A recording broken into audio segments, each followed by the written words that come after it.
Tapi sekarang gue yakin IHSG nggak nyampe 3 tahun udah 10.000.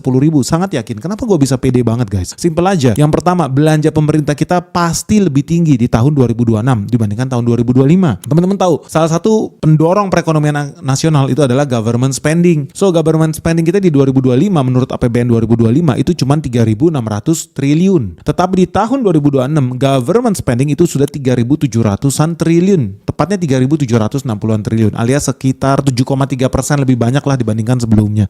Nah, gue sangat-sangat yakin ketika government spending lebih banyak lagi. Tentunya government spending yang menciptakan value ya. Government spending yang produktif. Contoh government spending yang menurut gue masuk akal. Spending buat apa? Pelabuhan atau spending buat jalan yang dipakai untuk mengangkut barang-barang hasil produksi perdesaan kita, pertanian kita, program-program yang meningkatkan produktivitas petani kita. Itu government spending nggak apa-apa. Gue setuju. Government spending, subsidi pupuk berguna, manfaat. Petani Indonesia bisa lebih murah, bisa lebih banyak memproduksi hasil pertanian mereka sehingga pendapatan mereka meningkat. Jadi government subsidi, spending tuh pakai APBN. Penghasilan petani, gue yakin banyak petani di Indonesia followernya Benix, lu pasti tambah happy kan di 1 tahun belakangan ini. Gue yakin lu tambah kaya raya, yakin gue. Kenapa ya? Karena government itu spending gila-gilaan, memperbaiki jalan, memperbaiki saluran banjir, membangun bendungan-bendungan, membangun saluran irigasi sehingga produktivitas pertanian kita naik, swasembada pangan, dan banyak petani Indonesia happy. Itu salah satu contoh government spending yang bagus dibandingkan government spending yang tidak pas, malah ujung-ujungnya dikorupsi. So gue setuju bahwa Indonesia akan lebih bagus lagi karena belanja pemerintah kita bakal makin tinggi. Asal tepat guna, tepat waktu. Jangan duitnya malah diputar lagi beli SBN atau didepositokan nggak ngucur ke bawah, jangan dong. Untung ada menteri yang baru. Menteri yang baru udah melarang itu terjadi. Menteri yang baru bersama Purbaya bahkan dia maunya spending itu jangan di akhir-akhir tahun dong. Ya dari sekarang lu udah spending dari bulan Januari, Februari, Maret lu udah mulai belanja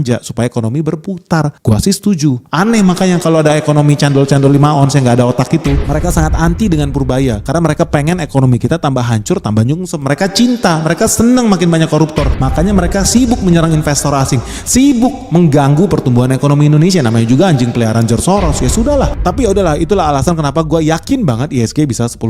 Alasan yang kedua apa? Pertumbuhan ekonomi Indonesia masih stabil di atas 5%. Indikator bahwa IHSG makin nyungsep kalau